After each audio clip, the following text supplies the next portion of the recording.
తాకట్లో ఉన్న మీ బంగారాన్ని విడిపించి ఆ రోజు ఆన్లైన్ రేటుకి కొంటాం. Sharma gold company.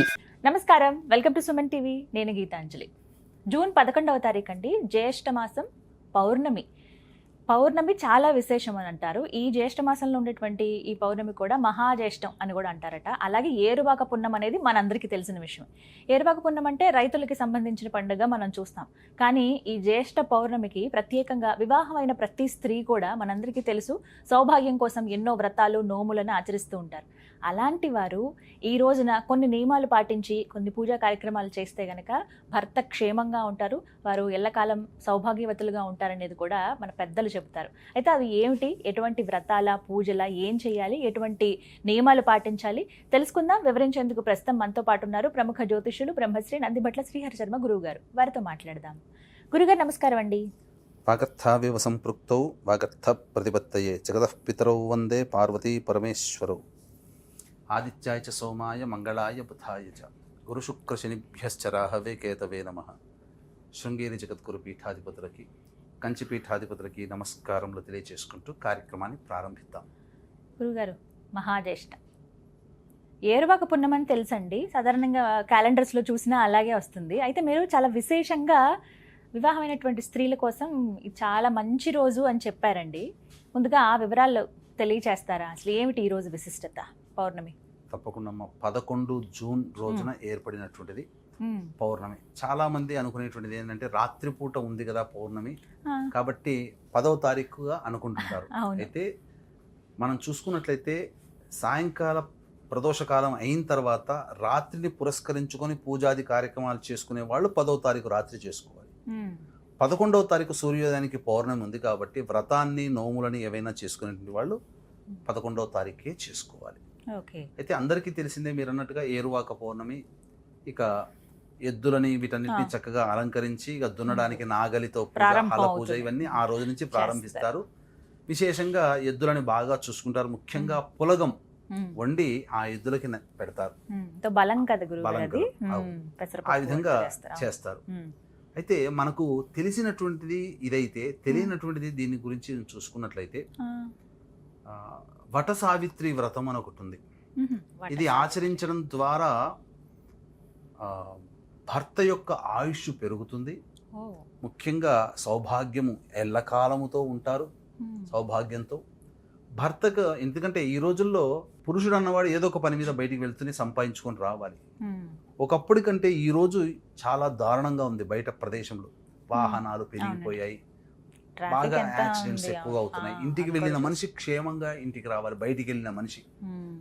కాబట్టి ఇటువంటి ప్రస్తుతం ఉన్నటువంటి సమాజంలో ఖచ్చితముగా విధిగా ఎవరి తోచినట్లు అని కాదమ్మా, ఎవరి శక్తి అనుసారమైనా కానీ ఈ 11 జ్యేష్ఠ పౌర్ణమి రోజున వ్రతాన్ని ఆచరిస్తే భర్తకి గండదోషాలు తొలగిపోయి ఆయురారోగ్యాలతో ఎల్లకాలం ఎక్కువ కాలం సౌభాగ్యముతో జీవిస్తారు.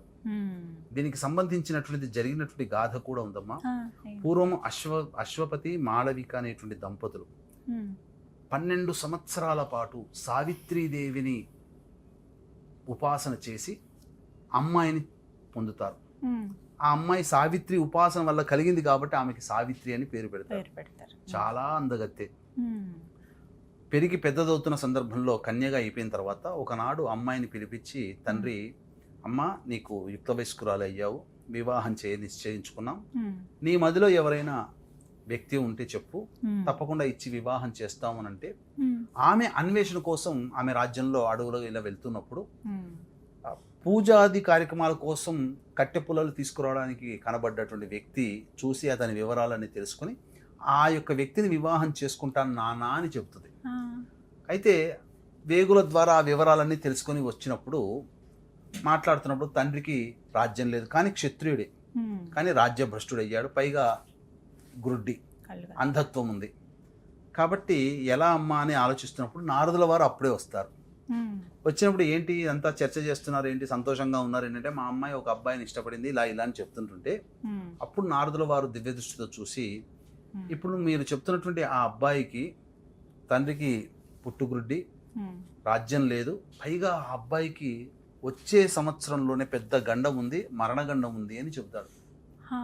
అన్న తర్వాత వదులుకో అమ్మ, ఇంకా వేరే వ్యక్తి కోసం చూడమ్మా అని తల్లిదండ్రులు ఇద్దరు చెబితే నేను మనస్సులో నిశ్చయించుకున్నాను. ఎందుకంటే సావిత్రి దేవత అనుగ్రహం వల్ల కలిగింది కదా, ఒకసారి నిర్ణయం తీసుకుంటే ఇంకా దేని తిరిగేది లేదు. నేను ఆ అబ్బాయినే వివాహం చేసుకుంటానంటే చేసేది గత్యంతరం లేక ఆ అబ్బాయికి ఇచ్చి వివాహం చేస్తారు. తర్వాత అన్నీ కొంతకాలం అయిన తర్వాత అప్పుడు నారదుల వారిని కలిసినప్పుడు అడుగుతుంది సావిత్రిదేవి, మీరు ఆ రోజున వివాహానికంటే ముందు ఈ విధంగా చెప్పారు కదండి, మరి ఎలా ఆ గండం నుంచి తప్పించుకోవాలంటే ఏదైనా మార్గం ఉందా, సమస్య పరిష్కారం ఉంటుంది కదా అంటే అప్పుడు ఈ సావిత్రి వ్రతాన్ని ఆచరించమ్మా అని చెప్పి చెప్తాడు. అన్నట్టుగానే అది ఎలా ఆచరించాలి అని అంటే జ్యేష్ఠ శుద్ధ త్రయోదశి రోజున మొదలుకొని పాడ్యమి వరకు 4 రోజుల పాటు ఆచరించాలి వ్రతాన్ని. వటవృక్షం కింద చేయాలి, అంటే మర్రి చెట్టు కింద చేయాలి. ఇక ఆ విధంగా త్రయోదశి తిథి రోజున భర్తకి సంబంధించి మరణం ఆసన్నం అవుతుందని తెలిసిదిగా కంటికి రెప్పలా భర్తని కాపాడుకుంటుంది. త్రయోదశి తిథి రోజున మొదలు పెడుతుంది. త్రయోదశి, చతుర్దశి, పౌర్ణమి వస్తుంది. పౌర్ణమి రాగానే ఇక నేను యాగం చేసుకోవడం కోసమే ప్రతిరోజు హోమానికి సమిధలు తెచ్చుకొస్తారు కదా, తీసుకుని వెళ్తున్నానని ఇంట్లో చెప్తాడు. పద నేను కూడా వస్తాను అని చెప్పి ఆమె బయలుదేరుతుంది భర్తతో పాటు. సరే, ఎన్నడూ రానటువంటిది, ఎన్నడూ అడగనటువంటిది అడిగింది కదా అని చెప్పి సహజంగా అడవులకైతే ఆడపిల్లని తీసుకోపోరు కదా. భార్య ఎందు ప్రేమ, మొదటి సంవత్సరం వివాహం అయింది, అనురాగాలు ఉంటాయి కదా, భార్య మాట కాదని లేక సరే సరదాగా పోదాం రా అని చెప్పి తీసుకుపోతాడు. వెళ్ళిన తర్వాత అక్కడ పలాశ అంటే మోదుగ చెట్టు ఎక్కి ఆ సమిధలు తెంపుతూ ఉన్నప్పుడు కిందికి దిగిన తర్వాత తలకాయ నొప్పి వస్తుంది అనగానే ఆమె ఊరుల మీద పడుకోబెట్టుకుంటుంది. ఆ క్షణంలోనే కొంత సమయం అయిన తర్వాత భర్త ప్రాణాలు వదులుతాడు. ఆమె ఊరుల మీదనే ఉండి ఆమె ఒళ్ళోనే భర్త అయినటువంటి సత్యవంతుడు, భర్త పేరు సత్యవంతుడు, వదులుతాడు. వదిలిన తర్వాత యమకింకరులు వచ్చి తీసుకుని పోదామంటే సావిత్రిదేవి మహాపతివ్రత, ఆమె యొక్క ఉన్నటువంటి ఆ తీక్ష్ణత, శరీర తీక్ష్ణతకి తట్టుకోలేకపోతారు. అంటే అంతటి తేజస్సు, ఆమె తేజస్సుని తట్టుకోలేకపోతారు. ఇక చేసేదేమి లేక సాక్షాత్తు యమధర్మరాజే అక్కడికి చేరుకుంటారు. చేరుకొని ఆ ప్రాణాన్ని తీసుకొని పోతుంటే ఆయనతో పాటు అనుసరిస్తూ వెళుతుంది. కొండలు, గుట్టలు, లోయలు, వందల వేల మైళ్ళు దాటిపోతుంది. అయినా కానీ అలుపు సొరుపు లేకుండా ఆయన్ని వెంబడిస్తుంటే ఇక చూసి తట్టుకోలేక, అమ్మ నువ్వు రాలేకపోతున్నావు, ఎందుకు వస్తున్నావు అమ్మ నా వెంబడి అని అంటే, నా భర్త ప్రాణం నీ చేతిలో ఉంది, నాకు అది కావాలి, నా భర్త ప్రాణం నాకు తిరిగి కావాలని అంటే, ఇవ్వను, అయిపోయింది, అతని ఆయుష్ తీరిపోయిందని అంటే, నాకు ఆయన కావాలి కాబట్టి నీ వెంబడి వస్తున్నానని. అయితే మానవులు సైతం ఎవరు రానటువంటి దుర్భేద్యమైనటువంటి రహదారిలో ఈమె వస్తుందంటే ఈమె సామాన్యమైన కాంత కాదని చెప్పి ఈమెను పంపించాలనే ఉద్దేశంతో ఏం వరం కావాలో కోరుకోమ్మా, ఒక్క పతి ప్రాణం దక్కా అని అంటాడు. అంటే మా మామగారి గుడ్డితనం పోవాలి, అంధత్వంపై మంచి చూపు రావాలని కోరుకుంటుంది. ఇచ్చాను పో అంటాడు, అయిపోతుంది. అయినా వెంబడిస్తుంది. అయినా పతి ప్రాణం దక్క ఇంకేదైనా వరం కావాలో కోరుకోనంటే మా మామగారి రాజ్యం అంతా మళ్ళీ తిరిగి రావాలని కోరుకుంటుంది. ఇచ్చేస్తాడు. అయినది పో అనుకుంటాడు. మళ్ళీ ఆయన్ని వెంబడిస్తుంది. ఎందుకమ్మా 2 వరాలు ఇచ్చినా వెంబడిచ్చావు, ఏం కావాలి అంటే నాకు వరం కావాలి, నా భర్త కావాలంటే, కాదు నీ భర్త తప్ప ఇంకేదైనా వరం కావాలనంటే, నా తల్లిదండ్రులకి 9 కొడుకులు కావాలి అని చెప్తుంది. అనగానే ఆ 3వ వరం కూడా ఇచ్చాను పో, ఇక వెనక్కి తిరిగి వెళ్ళిపోమా అని. ఎందుకంటే నరక ద్వారం గుండా పోవడానికి సమయం ఆసన్నమైంది. చాలా దుర్భేద్యమైంది, కటిక చీకటి, అసలు ఇరుకైనటువంటి మార్గం ద్వారా వెళుతుంటే కూడా ఆ సావిత్రిదేవి అనుసరిస్తూ ఉంటుంటే తట్టుకోలేక 3 వరాలు ఇచ్చాను, ఇక ఆఖరిగా 4వ వరం ఇస్తాను, ఇంకేదన్నా కోరుకో అని చెప్పగానే వెంబడే నాకు 9 సంతానం కావాలి అని అంటుంది. మా తండ్రికి ఇచ్చావు, నాకు కూడా 9 సంతానం కావాలంటే ఇచ్చాను పో అని చెప్పాను అంటాడు. తర్వాత 4 ఖర్చుకుంటాడు.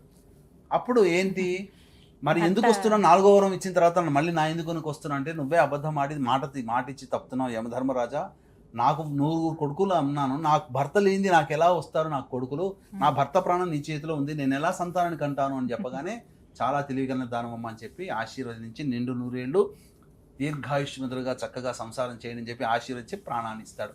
ఆ ప్రాణాన్ని పట్టుకొని ఎక్కడైతే ఆ దేహం చాలించాడో మళ్ళీ ఒళ్ళో పెట్టుకొని ప్రాణప్రవేశం చేస్తే మళ్ళీ ఏదో లేచి మెరుగు వచ్చి అదంతా జరిగిన వృత్తాంతం అంతా జరుగుతుంది. ఇది వట సావిత్రి వ్రతాన్ని ఈ సావిత్రి రూపంలో, అంటే ఈమె కాదు, ఈమె సావిత్రి వరము చేత పొందింది, ఆ వ్రతాన్ని ఆచరించింది. కాబట్టి ఇక్కడ మళ్ళీ తిరిగి భర్త ప్రాణాన్ని నిలబెట్టుకోగలిగింది. కాబట్టి వీక్షించేటువంటి ప్రేక్షకులు కూడా ఈ రోజున ఈ రకమైనటువంటి వ్రత విధానాన్ని ఎవరైతే మహిళా మండలు ఆచరిస్తారో వాళ్ళ భర్తకి భవిష్యత్తులో ఇంటి నుంచి వెళ్ళిన తర్వాత కలిగే గండ దోషాలు, అపమృత్యు భయ దోషాలు తొలగిపోయి ఎక్కువ కాలము దీర్ఘాయుష్మంతులుగా ఉండి దీర్ఘ సౌమంగళ్యత స్థితిని పొందుతారని చెప్పవచ్చు. గురుగారు, మరి ఇంతకీ ఈ వ్రతాన్ని ఎలా ఆచరించాలో వివరించండి. తప్పకుండానమ్మా. అయితే ఈ వ్రతాన్ని ఆచరించడానికి వటవృక్షము అంటే మర్రి చెట్టు కావాలి. ఈ రోజుల్లో అన్ని చోట్ల మర్రి చెట్లు ఉంటాయా? ఉండవు. కాబట్టి దానికి ప్రతిగా రావి చెట్టు అయితే ప్రతి చోట ఉంటుంది. కాబట్టి వీలైతే మర్రి చెట్టు లేదా రావి చెట్టు దగ్గరికైనా వెళ్ళి ముమ్మారులు కూడా సావిత్రి అంటే ఎవరో కాదు, గౌరీదేవి, పార్వతీదేవి, అలాగే బ్రహ్మ సంబంధించినటువంటిది కూడా చెబుతారు. సావిత్రి, గాయత్రి బ్రహ్మ భార్యలుగా కూడా చెబుతారు. కాబట్టి అమ్మవారిని మనసులో తలుచుకుంటూ ఆ వృక్షము చుట్టూ అంటే రావి చెట్టుకైనా మర్రి చెట్టుకైనా కానీ దారముతో, తెల్లటి దారంతో 3 చుట్లు అమ్మవారి నామాన్ని జపి ఓం హ్రీం సావిత్రియై నమః. ఓం హ్రీం, హాకు గుడిత్వం దీర్ఘం రావత్తు పక్కన 0, హ్రీం హ్రీం సావిత్రియై నమః అంటూ ముమ్మార్లు ఆ యొక్క చెట్టు చుట్టూ ముమ్మార్లు తిప్పిన తర్వాత ఆ చుట్టిన తర్వాత అప్పుడు అమ్మవారి చిత్రపటానికి షోడశోపచార విధానముగా పూజ చేయాలి. పూజ చేసి ఈ మంత్రం ఏదైతే ఉందో అది 1008 సార్లు కానీ లేదా 10,000 సార్లు అయినా కానీ చేయాలి. అంటే త్రయోదశి, చతుర్దశి, పౌర్ణమి, పాడ్యమి రోజు 4 రోజులు చేయాలి. ఈ రోజుల్లో 4 రోజులు చేసే ఓపిక కానీ సమయం కానీ లేదు. కాబట్టి కనీసం జ్యేష్ఠ పౌర్ణమి రోజునే కానీ చేయాలి. వీక్షించేటువంటి ప్రేక్షకులకి గమనిక, ఈ యొక్క జ్యేష్ఠ పౌర్ణమి బుధవారము జ్యేష్ఠ నక్షత్రంతో కూడుకున్నటువంటిది మహా జ్యేష్ఠ పౌర్ణమి అని అంటారు. ఈ సందర్భంగా జాతకరీత్యా కలుగు విద్య, వివాహ, ఉద్యోగ, దాంపత్య, సంతాన, అనారోగ్య సమస్యల నివారణకి, అలాగే శని మారినాడు, గురువు, రాహుకేతులు మారాడు. కాబట్టి మేష, మిథున, కర్కాటక, సింహ, కన్య, తుల, వృశ్చిక, కుంభ, మీన రాశుల్లో జన్మించినటువంటి వారికి, ధనుస్సు రాశుల్లో జన్మించినటువంటి వారికి ఈ పరిహారార్థమై సర్వదోష నివారణ పూజల హోమాల్లో భాగంగా కార్యక్రమాలన్నింటిని జరిపించడం జరుగుతుంది. ఈ కార్యక్రమంలో నమోదు చేసుకున్నటువంటి వాళ్ళకి శక్తిపాతము చేయబడినటువంటి శంకరుంగలి మాలని ఇవ్వడం జరుగుతుంది. అవకాశం ఉన్న వాళ్ళు కార్యక్రమ తదనంతరం కాంటాక్ట్ చేసి 11వ తారీఖు ఉదయం 8 గంటల లోపల ఈ కార్యక్రమంలో నమోదు చేసుకోవచ్చు. ఈ మాలను ధరించడం ద్వారా వాహన ప్రమాదాలు చోటు చేసుకోవు, నెగటివ్ ఎనర్జీ వెళ్ళిపోతుంది, పాజిటివ్ ఎనర్జీతో చక్కగా అనుకున్న పనులని పూర్తి చేసుకోగలుగుతారని చెప్పవచ్చు. ఈ జ్యేష్ఠ పౌర్ణమి అమ్మ స్వాతి నక్షత్రంతో కానీ జ్యేష్ఠ నక్షత్రంతో కానీ కలిసి వస్తే మహా అద్భుతమైనటువంటి పుణ్య యోగంగా చెప్పవచ్చు. ఈ జ్యేష్ఠ పౌర్ణమి జ్యేష్ఠ మాసము బుధవారము పౌర్ణమి తిథి జ్యేష్ఠ నక్షత్రంతో వచ్చింది. కాబట్టి మనకు శాస్త్రంలో చెప్పబడినటువంటి గొప్పదైనటువంటి పుణ్యతిథిగా ఈ జ్యేష్ఠ పౌర్ణమి 11వ తేదీన చెప్పవచ్చు. కాబట్టి ఓం హ్రీం సావిత్రియై నమః అనే నామాన్ని ఒక 10,000 సార్లు ఆ స్త్రీమూర్తి జపం చేసి ప్రదోషకాల సమయానికి 3 ముత్తైదువులకి మూసివాయనం అంటే అద్దము, దువ్వెన, కాటుక, గాజుల రవికబట్ట, పూలమాల, పసుపు, కుంకుమ ఇలా ఒక చాట, మళ్ళీ దానిపైన ఒక చాట బోర్లించి ఇవ్వాలి. సుమంగళి ద్రవ్యములు అంటే పూలు, పండ్లు, పసుపు, కుంకుమ ఇలా ఇచ్చి 3 చేత ఆశీర్వచనం తీసుకుంటే ఆ 3 వచ్చినటువంటి ముత్తైదులు కూడా దీర్ఘ సుమంగళి భవ, దీర్ఘ సుమంగళి భవ, దీర్ఘ సుమంగళి భవ అని 3 సార్లు చేస్తే చాలు. ఆశీర్వదించాలి ప్రతి ముత్తైదు కూడా. ఇలా చేస్తే తప్పకుండా వట సావిత్రి వ్రతాన్ని ఆచరించడం ద్వారా ఇది ఆచరించిన తర్వాత భవిష్యత్తులో మనకు అటువంటిది భర్తకి కలగకూడదు. కానీ ఏదైనా సందర్భంలో ఇబ్బంది కలిగి త్రుటి ప్రమాదం నుంచి బయటపడ్డప్పుడు నేను ఆ రోజు పలానా సుమన్ టీవీ ప్రసార మాధ్యమం ద్వారా చూసి పలానా గురువు గారు చెప్పినటువంటి విధానాన్ని విని సంతోషపడి ఈ కార్యక్రమాన్ని ఆచరించడం ద్వారా నాకు ఈ పుణ్య ఫలితం కలిగిందని చెప్పి ఆనాడు మహిళలు సంతోషిస్తారు. కాబట్టి అటువంటి స్థితి రాకూడదు, దెబ్బ తగిలేంత స్థితి కూడా రాకూడదు. కానీ ఇది చెప్పడం వల్ల ఏంటంటే మాకేంటి నమ్మకం అని అన్నప్పుడు చిన్న ప్రమాదం నుంచి బయటపడతాం. చూడండి అమ్మా, మనం బండి మీద పోతుంటాం, అరే 1-2 సెకండ్లు అయిపోతే చాలా మనం ఇబ్బంది పడేవాళ్ళం, కింద పడేవాళ్ళం రా, గుద్దుకునే వాళ్ళం రా అని చెప్పి చాలా సందర్భాలు అనుకుంటాం. ఆ 2 సెకండ్లు ఏంటనంటే మనం ఆ తప్పిపోయింది అని అంటే మనం చేసుకున్న పుణ్యం. ఆ 2 సెకండ్ల ప్రమాదం నుంచి మనం బయటపడతాం. ఇది అని చెప్పవచ్చు. మొత్తంగా ఆ రోజు ఈ విధంగా జరుపుకోవాలి ఎవరైతే సువాసినులు ఉన్నారో వీళ్ళందరూ కూడా. చక్కగా వివరించారు గురుగారు, ధన్యవాదాలండి. సర్వం శ్రీ ఉమామహేశ్వర పరబ్రహ్మార్పణమస్తు.